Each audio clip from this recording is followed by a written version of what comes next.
Hello friends, my name is Krisha and आज की video में हम पढ़ने वाले हैं 3D ज्योमेट्री। सो 3D ज्योमेट्री के अंदर हमने पहले 11th में पढ़ा था 2D ज्योमेट्री, जिसके अंदर एक्स एक्सिस होता था और वाई एक्सिस होता था और उसके ऊपर से हम इक्वेशंस ऑफ लाइन निकालते थे, राइट।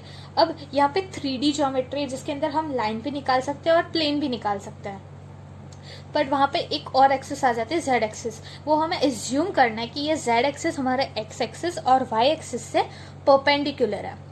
ओके तो फर्स्ट हम उसकी इक्वेशंस देखेंगे कि अगर मतलब कुछ क्वेश्चंस होते हैं जिसके अंदर हमारा ये यूज आ जाता है कि वो लाई कर रहा है एक्स वाई प्लेन में, तो उसकी इक्वेशन क्या होगी। So for that will see equations. First equation है coordinates of plane, right. First is x y plane. X y plane है तो उसकी इक्वेशन क्या होगी।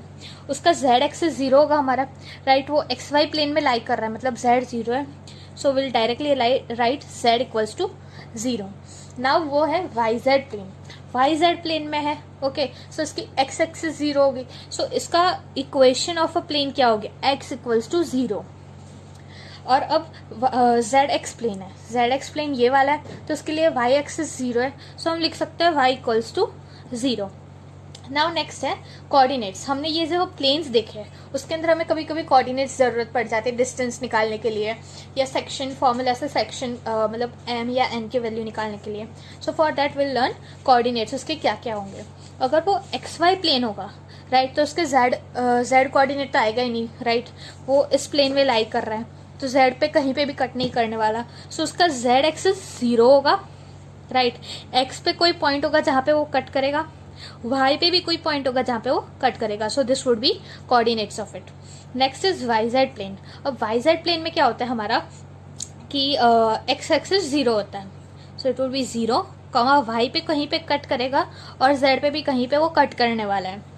जेड एक्स प्लेन होगा तो जेड एक्स प्लेन के लिए क्या होगा, जेड एक्स प्लेन ये है हमारा, वाई एक्सिस को टच नहीं कर रहा है मतलब उसका वाई एक्सिस जीरो हो जाएगा, so this would be zero y axis. X axis पे कहीं वो टच करेगा और जेड एक्सिस पे भी वो कहीं पे टच करेगा, ओके। सो ये कोऑर्डिनेट्स हो गए। नेक्स्ट है equation of a plane parallel to coordinates. हमारे पास दो चीज है, equation of a plane parallel to the coordinates and equation of a line parallel to coordinates. ये पहले हम लाइन के प्लेन के बारे में पढ़ रहे हैं, फिर हम लाइन के बारे में पढ़ेंगे। So first is plane.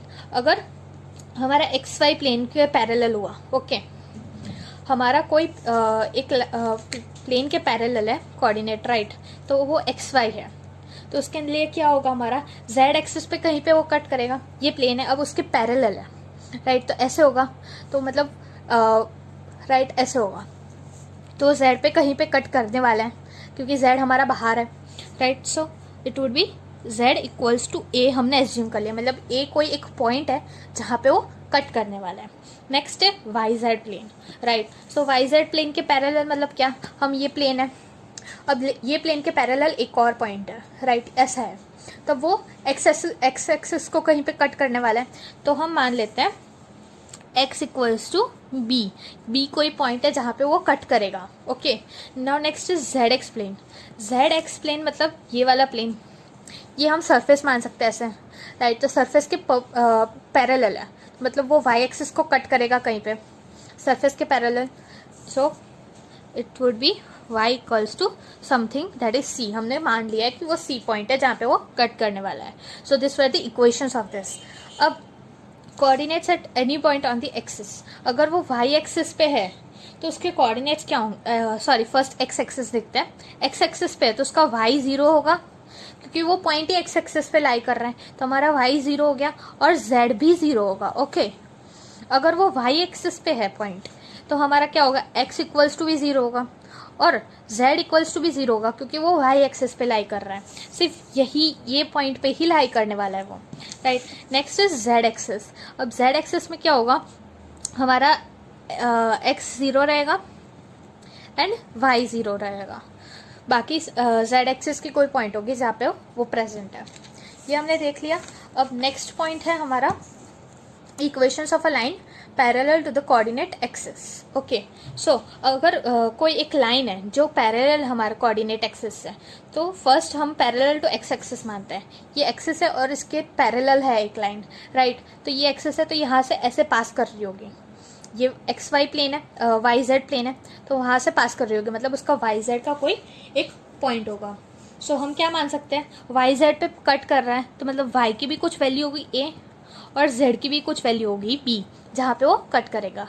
Okay, now next is for Y axis. Y axis पे क्या होगा, वाई एक्सिस के पैरेलल है राइट, तो ये यहाँ से जाएगा ऐसे, तो z और x एक्सिस को कट करेगा, तो मतलब x एक्सिस की भी कुछ वैल्यू होगी c और z एक्सिस की भी कुछ वैल्यू होगी, हम d मान लेते हैं राइट। अब वो पैरेलल है z एक्सिस के, कोई एक लाइन है जो पैरेलल है z एक्सिस के, मतलब क्या हुआ, वो y एक्स प्लेन से पास करने वाली है, सो y एक्स प्लेन पे उसका कोई पॉइंट होगा, सो हम मान लेते हैं x equals to e and y equals to f। Okay, so ये पॉइंट पे कट करने वाला है। Now next most important thing, distance formula. अब हमने 11th क्लास में डिस्टेंस फार्मूला पढ़ा है, पर किसके लिए, 2D प्लेन के लिए राइट। यहाँ पे अब 3D है, हमने जो P और Q जो पॉइंट है वो हमने 11th में X और Y ही लिया था सिर्फ, अब यहाँ पे X Y Z होगा। सो P पॉइंट के कोऑर्डिनेट्स हम मान लेते हैं X1 Y1 Z1 और Q पॉइंट के कोऑर्डिनेट्स क्या मानेंगे, X2 Y2 और Z2। अब डिस्टेंस फार्मूला क्या होगा, अगर हम सिर्फ 2D के लिए देखें, ओके, सो हमारा डिस्टेंस फार्मूला क्या होता था, D equals to under root of x2 minus x1 का whole square plus y2 minus y1 का whole square right. This was the formula for distance. अब हम ले रहे हैं 3D में, सो 3D में इसका क्या होगा, let's see for it 3D। Okay, so 3D में क्या है, हमने पॉइंट के लिए x1 y1 z1 x2 y2 z2। Okay, सो अब 3D में हम उसका देखेंगे तो सेम ऐसा ही फॉर्मूला रहेगा, बट एक और एक्सिस जुड़ जाएगी, वो होगी z axis.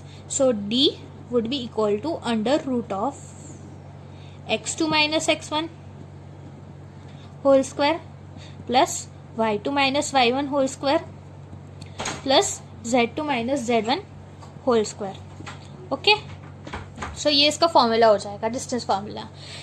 Next section formula, ये हमने 11th में वापस पढ़ा था, but it was for 2D planes. अब हम 3D के लिए देखने वाले हैं। हमने यहाँ पे एक अज्यूम किया है लाइन A और P पॉइंट है उसका and point, okay, line segment है। सो A पॉइंट के कोऑर्डिनेट्स है x1 y1 z1 और P पॉइंट के कोऑर्डिनेट्स है x2 y2 z2। अब उसको ये Q पॉइंट है जहाँ पे वो इंटरसेक्ट हो रहा है, तो वहाँ पे उसको डिवाइड करिए, सेक्शन हो गए, तो ये M1 और ये M2 हम मान लिया हमने, A Q M1 है और QP M2 है। सो अब इसका इंटरनल डिवीजन किया है हमने, फर्स्ट हम इंटरनल डिवीजन देख रहे हैं। सो हमारे 11th में 2D के लिए फॉर्मूला क्या था, M2 x1 plus M1 x2 by M1 plus M2 comma M2 y1 plus M1 y2 upon M1 plus M2। सो ये हमारा फॉर्मूला होता था Q के लिए। अब हमारा Q 3D में, सो हम क्या पॉइंट्स अज्यूम करेंगे, X Y और Z, 3 पॉइंट्स होंगे। सो अब 3D में लेंगे तो वही रहेगा, बट एक और एक्सिस, जैसे डिस्टेंस में था वैसे एक और एक्सिस हम ज्वाइन करेंगे, that will be M2 x1 plus M1 x2 by M1 plus M2 comma M2 y1 plus M1 y2 upon M1 plus M2, okay, comma M2 z1 plus M1 z2 upon M1 plus M2।